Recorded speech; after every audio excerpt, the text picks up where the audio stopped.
Welcome to Navigating the Customer Experience. Want to improve your organization's customer service? Looking for insider tips to knock your customer socks off? Then you're in the right place. Here's your host, Yannick Grant. Welcome to Navigating the Customer Experience. On today's episode, our guest is Richard Moore. Richard originally worked 60-hour weeks in the city of London before deciding to build his own businesses and help others do the same. After building companies from the trenches up by taking ownership of sales teams, coaching leadership roles, and consulting with multi-hundred million pound organizations, Richard created his own company to help others get massive traction as they launched their businesses. As he did this, Richard invested in many of the companies he helped to create and shared with the world his views on business through the weekly live Q&As he runs online, to speaking gigs in front of business owners in his space and his weekly blog. Richard also created products such as the Monetize You Course, the Basics of Sales course, and direct mentoring of established businesses using his 16 plus years of experience in the space. So we are really excited and pumped to hear from Richard all about sales and customer experience and how, especially during this time, we can definitely improve on the quality of our sales and get more customers and keep the ones that we have already. So without further delay, welcome Richard. Thank you so much, Unique. I'm a really big fan of yours, so I really appreciate you inviting me on here. And I really hope I can help today. So, Richard, I know we shared a little bit about your journey in your introduction, your bio just now that I read. But could you maybe just share with us, maybe in 2 to 3 minutes, just a little bit about how it is that your journey went? Maybe talk about one or two experiences that you had that has brought you to where you are today, where, you know, you are like king. Let me rephrase. You are king. You are king of sales on LinkedIn. And I mean, you share such real life examples that at the end of the day, anybody who listens to you, even if they take one thing from what you've said, it can definitely improve their relationships with their customers. So just share a little bit with us, please. Yeah. So there's certainly been a couple of particularly interesting moments that have made me the person I am, or given me the direction I've been given. And it's interesting because my I think the person who set me on the particular rails to be this kind of person was definitely my mother to start with, and she was very much the person who drove myself and my two sisters to be as best as we could at whatever we did. And she very much was behind us as a motivator, and I really appreciated that. But it's interesting because when I went to university, and both my degrees are in history, and the kind of the first real big pivot point into the world I'm in now was that when I was like 21, 22, I wanted to stay on and do my PhD and basically become an academic, write books, become a lecturer. And it's interesting because coaching and teaching was always there in a way, I suppose. But basically, I didn't get funding for the PhD, so I had to get a job because I couldn't get any more bank loans. Mm-hmm. So I was like, I had to go and get a job. And my mother said, "You're not going to come home." And she said it in a nice way, but it was really good, I think, to say, like, "You're not coming home. You've got to go fend for yourself now. Come on. So you're out of university. Go and find a way." So I slept on my sister's sofa for 2 weeks and found I went for a job interview, and I took literally that first job, which was cold calling and selling internet marketing back in 2002. So it was 17 and a half years now, in fact. So it was a very difficult time selling internet marketing because people were like, "Are you serious?" Mm-hmm. And this is very new, And back then people were spending lots of money in print ads in magazines, but they weren't really doing so much of what we do see today. So this is pre-Facebook, this is pre-LinkedIn, this is pre a lot of stuff. And so it's very new, and I'm thrilled that I started there. And I knew that my mum, if she drilled one thing into me, was that you really can't quit because it's hard. Mm-hmm. And so what was really good, I learned that from her. We never had any money. She couldn't drive.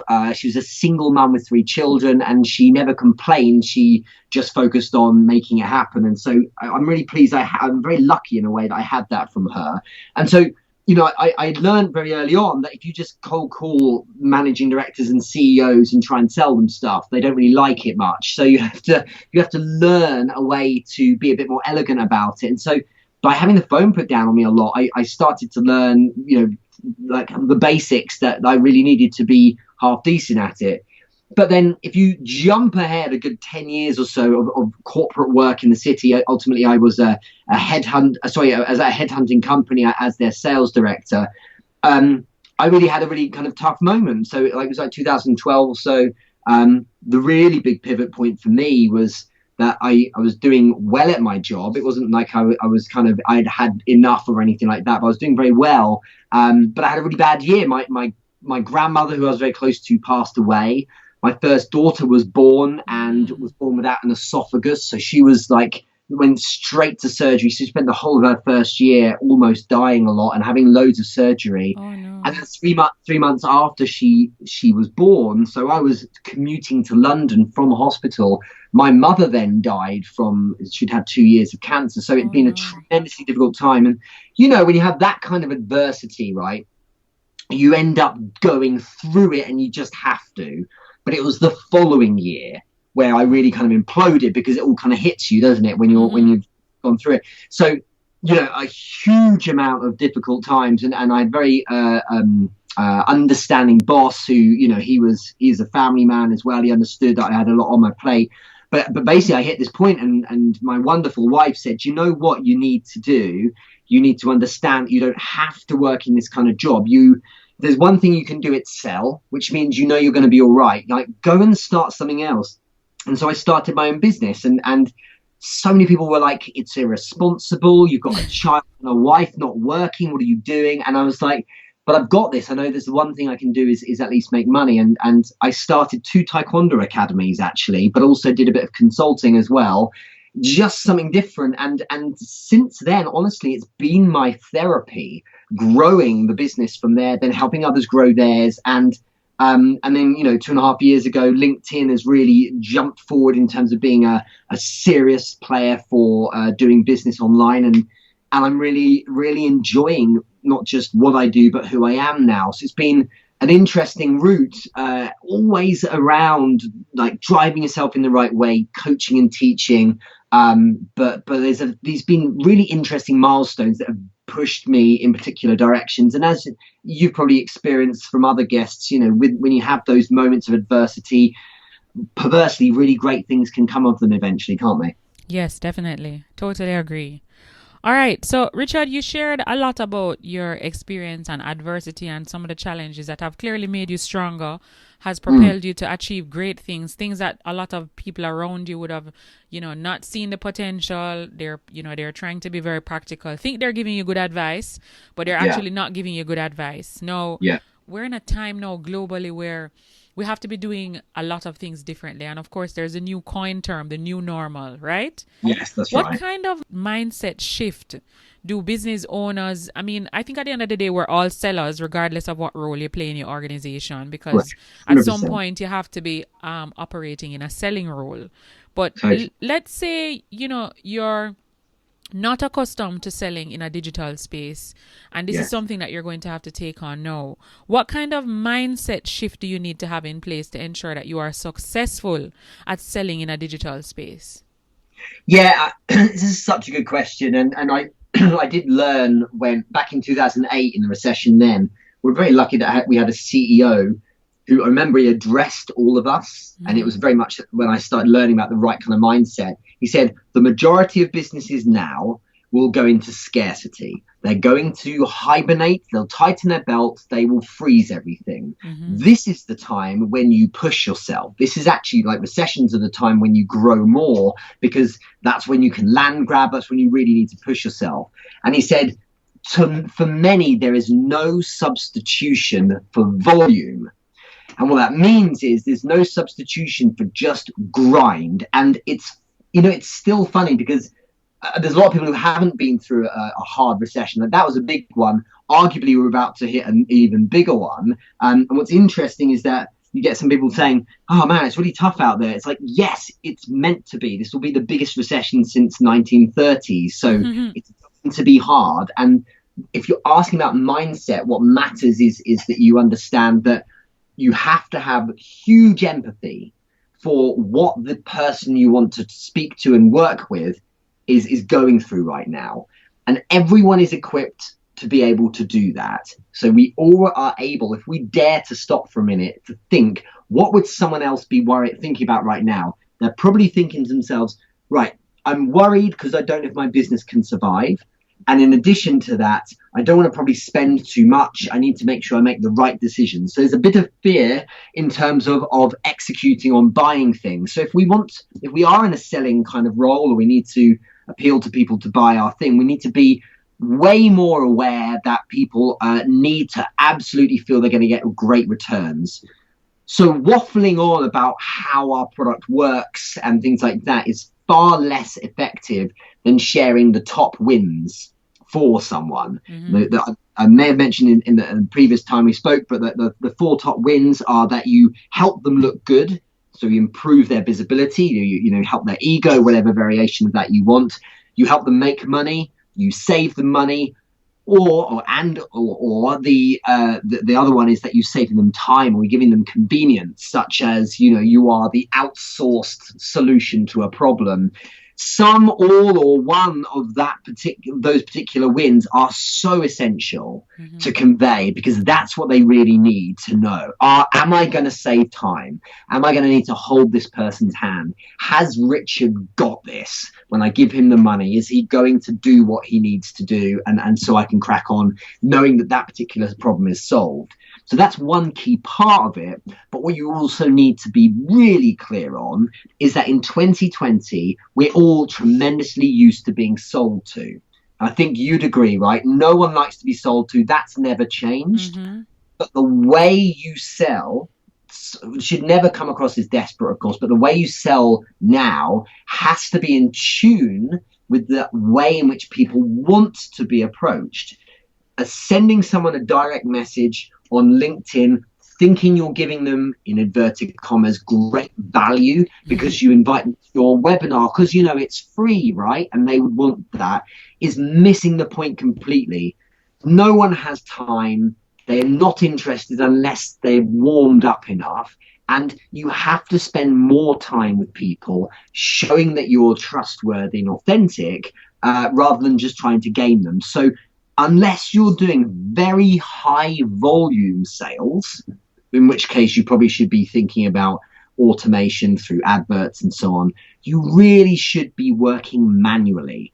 Now is the time to appreciate that there's great automation and tools out there, but understand that what buyers want, if they're going to buy, is this feeling that they're being looked after more than ever before. So building true relationships where there's a real level of genuine curiosity in them and an interest in building a relationship first is something that we all know would work. But I'm telling you, so many companies don't want to do it because it feels like it's taking too long. But the truth is, it is a shorter term way to make more money for your business and get more satisfied customers, because even though each transaction takes a bit longer, you're not getting the phone slammed down on you, the door slammed in your face, or people not even responding to the direct messages.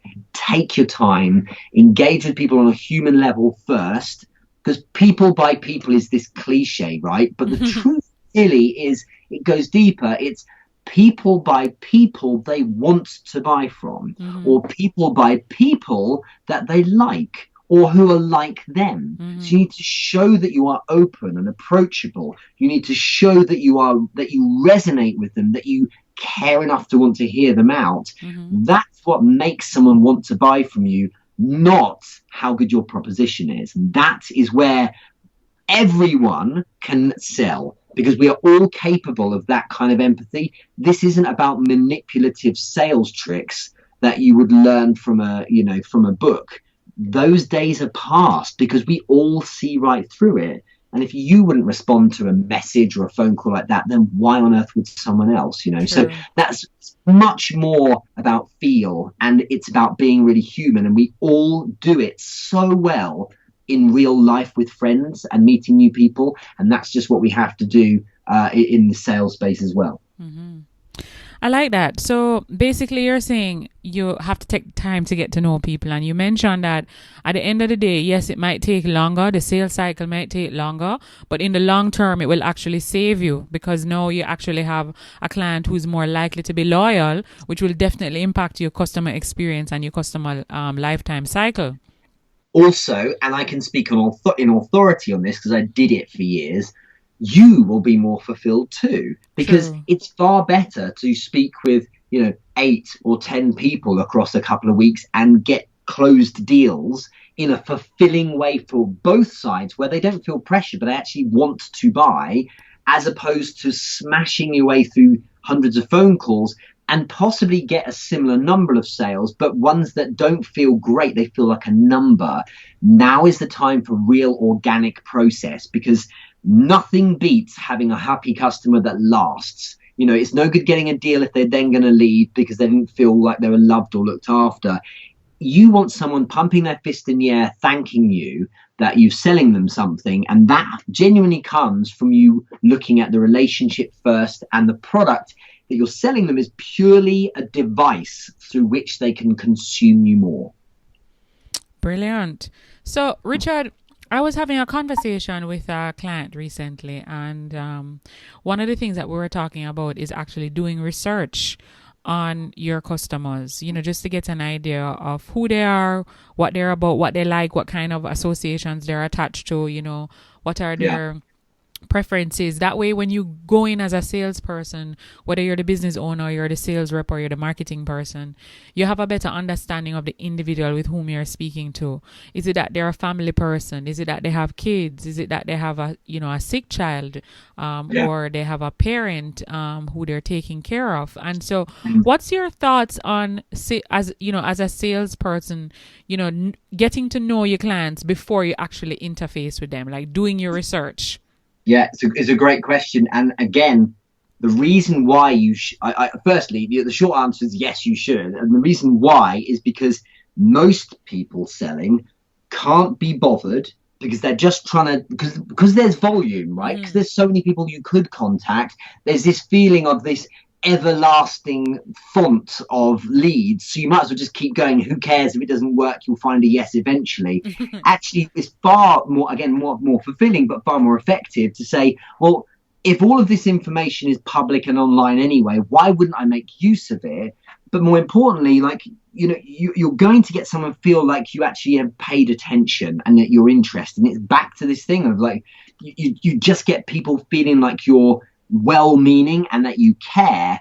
And there's a saying I've always had, which is you shouldn't just research the company, you should research the person, because what you're really showing then is that you're understanding them on a deeper level, and that will affect how you interact with people and so on. And if I look at the sales I tend to make, they're with people who have found me online, that maybe looked at some of the content and so on. And so I can see what they're about and I can have a sense of who they were. There's a call I did just before this, which was a sales call. And the guy I know has spent time around the content I've got. I am aware of what he does. So when we go onto the call, it's already warmed up. Any kind of awkwardness or trying to understand who the person is gone. And we can really get on with it as though we're already kind of friends or connected. And I really think that short circuits the scary bit or the awkward bit, and you have a really fulfilling relationship. But one thing you can do is obviously researching the person helps you show that you can, that you have spent time showing an interest in them, and that allows the barriers to go down a bit. But you can actually go a step further, and if you research where there might be a mutual connection. So, for instance, if I was approaching you and we didn't know each other at all, but we had a mutual connection, then that would actually lubricate the whole process so well, because by proxy, we kind of know each other. And an example I use a lot of is if you and I sat next to each other at a wedding, okay, then the first thing we'd say, of course, is, so how do you know the bride or groom? And you'd say, oh, I work with the bride. And I'd be like, oh, cool, I went to university with them, or I know them they live on our street or something. I mean, we would get on like a house on fire because we have the commonality, right, even though we know nothing about each other. So when I was selling, in corporate, I was always looking at like, where's that point of connection? And in fact, you and I connected through our mutual friend, Paul Brunson. So Right. there's the perfect example. Hey, Richard, I know you're connected to Paul. And it's like, well, I think Paul's a good guy. So if you are friends with him too, then it means that there must be, you must be good enough because he's validated for you for me. So that's so powerful because that's essentially saying we're all part of the same tribe in a way. And it hacks away so quickly at any kind of fears or anxieties people have. And you end up with often a cold prospect being quite welcoming. Nice. Very, very nice. Excellent. So research is important, but to take it a step further, if you could find one person that you're maybe connected through, it kind of breaks that down, that initial interaction down. Sure, but verify it as well, because as you can imagine, when you look at like LinkedIn or Facebook, there'll be 500 mutual connections, and of course we all have a lot of connections these days. So it's a case of saying, right, well, let me look at perhaps some of your content and who's showing up a couple of times, and are you speaking to them? It looks like you're close enough. So or have you done a collaboration or something like that? That's a better way of verifying it, because not every connection is, of course, someone that they might even remember they're connected to. True. And I mean, it goes back into research as well, because you have to take time to sit down and kind of scroll through their posts, look who is commenting, and look at the responses that they're giving to each person. Because some of the posts that I look on LinkedIn, Richard, and I see people comment, you can tell the comments that the person actually sat down and gave intentional thought to responding to that particular person versus a copy and paste kind of comment where the same all of the comments that are on the post, they're responding in the same way to each person's comment, and it's not specific to an individual. So then in your mind you're like, do they really know this person, or are they just responding in a general way? It doesn't seem very personalized.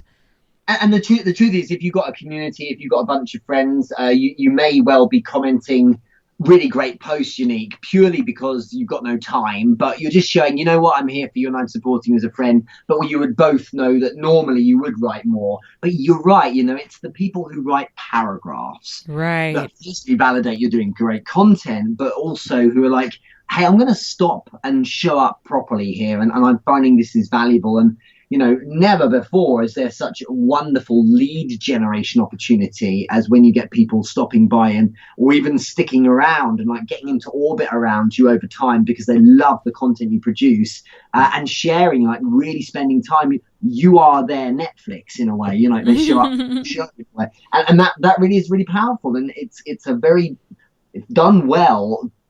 Good content that's related to the ecosystem within which your proposition sits is really powerful at attracting people who find it fascinating, and they warm themselves up just by virtue of the fact that they're checking it out. But if you can stimulate proper conversation through content, as an example, it's a wonderful way to kind of really accelerate that first part of a relationship.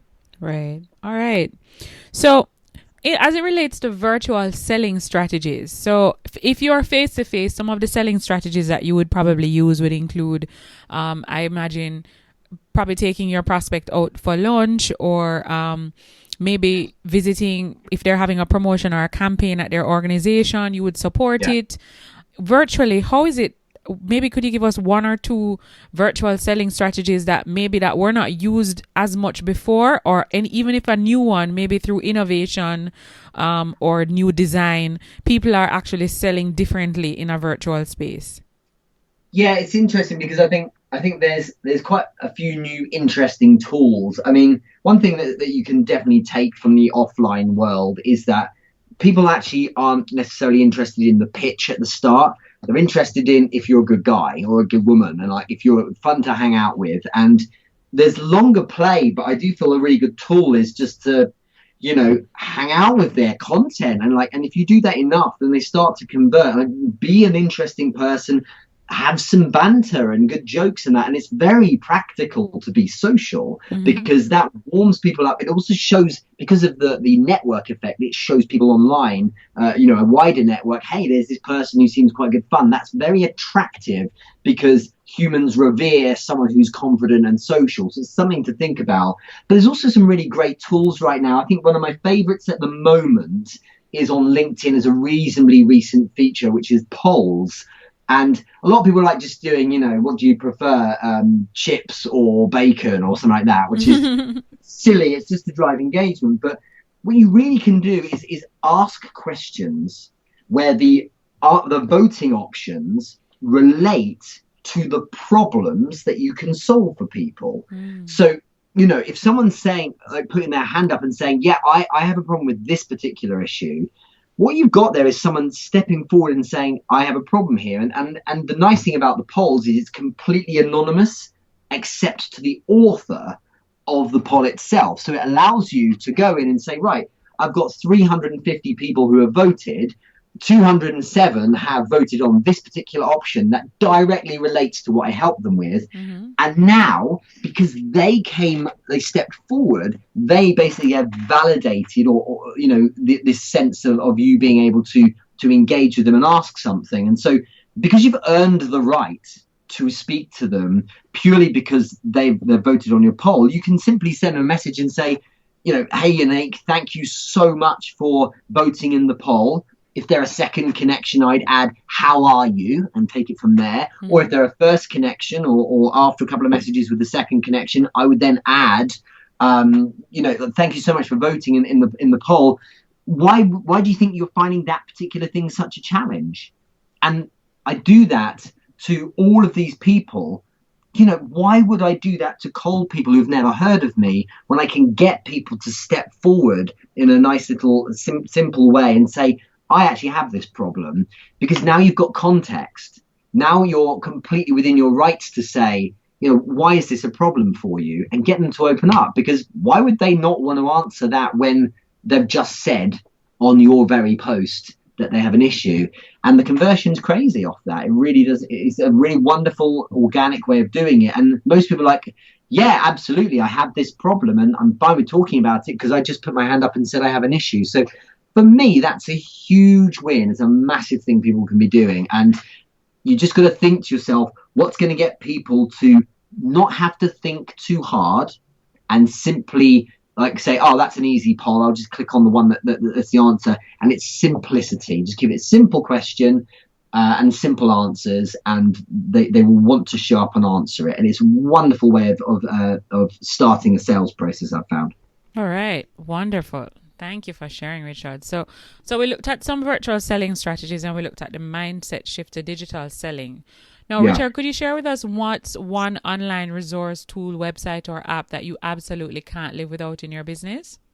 Now, this is going to make me feel really old or sound really old, and I'm not. It's just it just works so well. It's actually Google Drive. You want me to probably say some kind of high-tech app or something, and sure, I've used Trello and Zapier and things like that. They're really cool, and Zapier is amazing for automation.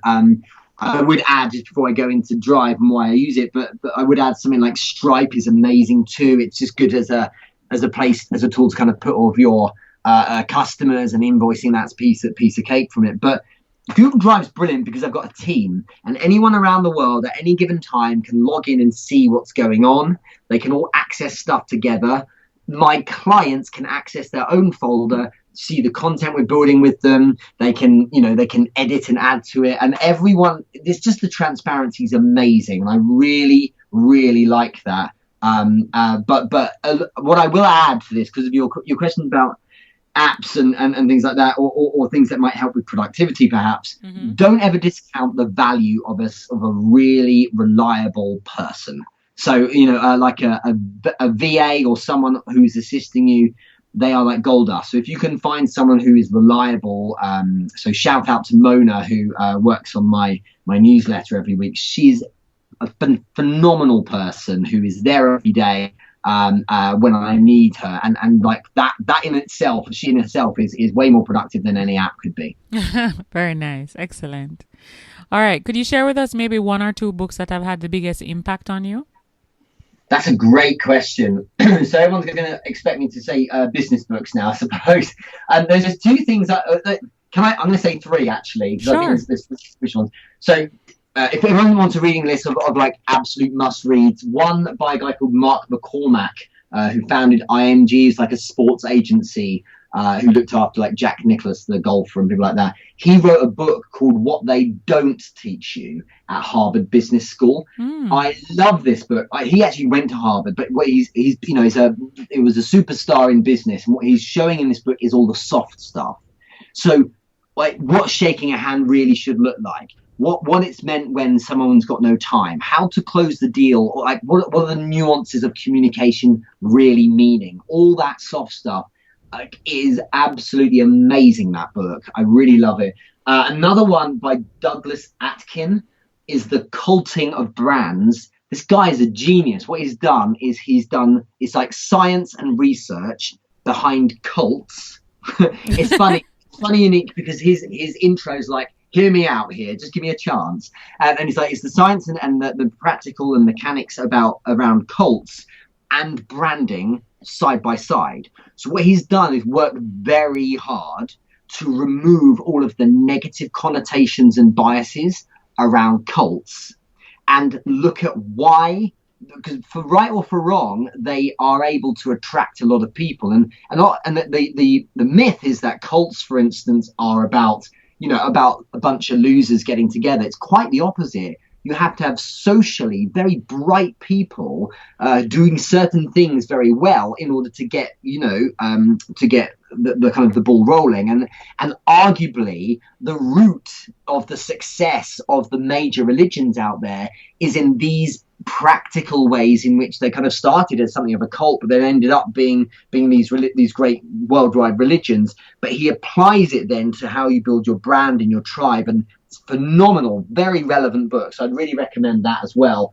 I could definitely go on all night. I would say the closest person to my philosophy on selling, or like neurological selling and understanding with empathy how people would buy, is Oren Klaff. So he's just released a new book called Flip the Script, but his original one called Pitch Anything is amazing on understanding the dynamics between buyers and sellers. Really great stuff. The Audible is awesome in it. But by a light year, I'll stop now. I could go on all night. The most important book anyone should read is not a business book. It's by a Stoic philosopher called Seneca. I dip into it at least once a month. It's been my favorite book for 6 or 7 years now. It's a book called On the Shortness of Life. So Seneca wrote this thousands of years ago, and it's tiny. It's like this little pamphlet. It's probably 90 pages or something. And what it does in such a short space of time, I mean, you'll put it down after a few pages going like, wow, it's blowing my mind. That book single-handedly really gave me this sense of perspective on time and what we really don't have, and about being intentional and meaningful with it. And you got to understand, like I read that a few years after my mother died at 60. So she was just about to hit retirement. She'd worked so hard and then it was taken from her. So when you combine that, like the tragedy of her, her first granddaughter, my first granddaughter by my sister just been born, mine had just been born as well, and that was all gone. It's like it really reinforces it, but just not in that book. It doesn't talk about it in like a misty-eyed emotional sense. It's really hard-hitting about how people view their time, and interestingly against how they view their money. People are like, they hoard their money, they're tight with their money as though there's a finite amount. You can always go and get more, but they're very liberal with their time, in the words of Seneca, as though they're immortal. And wow, I mean, I'm just talking about it now, it gets me pumped. It's such a power. You sound really excited about that book, Richard. It's amazing, and especially as a father now. I've got 2 children. It's like I'm 40. I turn 40 in 10 weeks time. So in October, I'm like, that's another milestone. It really drives home, like, do great things, make the most of it, and but make sure you're intentional with every moment as well, including being spontaneous, be intentional about wanting to do that as well. So I couldn't recommend it more, as you've probably sensed. Yeah. I love spontaneity. I think life is very short. Yeah. We're here for a very short space of time. The people that we connect with, I don't think is by chance. I think it is very much intentional, the people who we meet and the people who we're connected to. And I think it's important for us to really try to just really get to know the people who you're talking to. Don't just let it be, as you said, about a sale, or because you're trying to capitalize on them, or you're trying to, steal something from them, but just really have meaningful conversations with people. Yeah, because it's no kind of legacy when you're done. It's no kind of legacy to have all of these people buy from you, but none of them remember you. It doesn't make sense, does it? So I totally agree. Agreed. All right. So when is your birthday? What date in October is it?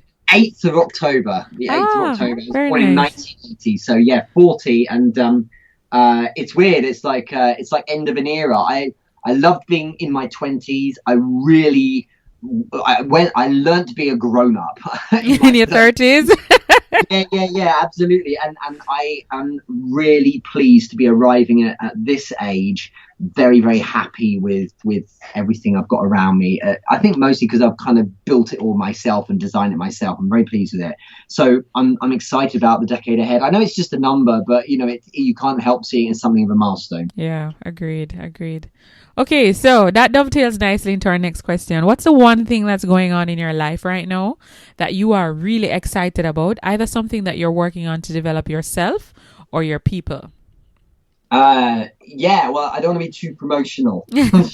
So I will just say that the big flagship product at the moment I'm working on is my LinkedIn program, and I'm helping a lot of business owners do some really wonderful things. And it's so lovely when you have this community of people you're working with every week. And I knew I wanted to do that because I coach one-on-one a lot. And I also have my courses online where people buy them and they watch them, and it's very kind that they do. But I wanted something where it's a combination of the two. So group coaching, specifically on how to convert and sell in an elegant way through LinkedIn. And it's just so nice to be there. And it's not just a nice get together. It's practical too. These people are like, there's one the other day saying, I just got 2 new clients this week.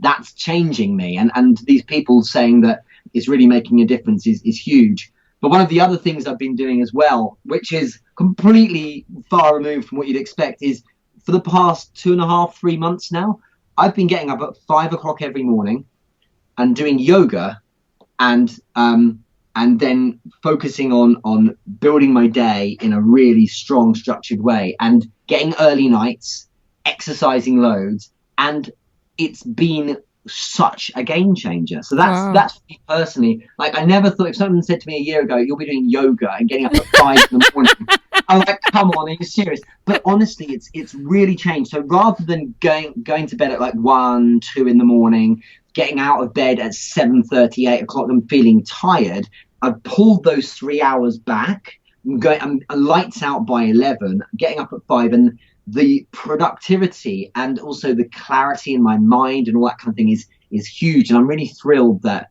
I've been doing that. So it's really good to have those. I always thought I was an evening person or a night person. A lot of people feel they are because, it's quiet back then. But shifting to a morning person, and by the way, it's not DNA. We can all do it if we want to. Exactly. The difference between night and morning is, yes, both are quiet, but in the morning you have a full battery of willpower that you can use against any distraction. So honestly, Unique, within the first 2 hours, every morning I get so much done because I have all of that energy to avoid looking at notifications on my phone. So I don't look at my phone till like 10 o'clock in the morning because I blast the work. And it's lovely because when my girls come down at 10 to 8 in the morning for breakfast, I have blasted so much of my day. I urge people to try it out. It's so fulfilling. You feel really strong. You feel with it and present, rather than this zombie who's burning the midnight oil. So, and yoga's cool. I'm really impressed with myself and what I can do now. It's nice to get the stretch back and all that kind of thing. So it's good fun. Very good. All right, that's awesome. So, does your wife do yoga with you? She's a Pilates person, and she likes to sleep a bit, so she kind of does that later on in the day.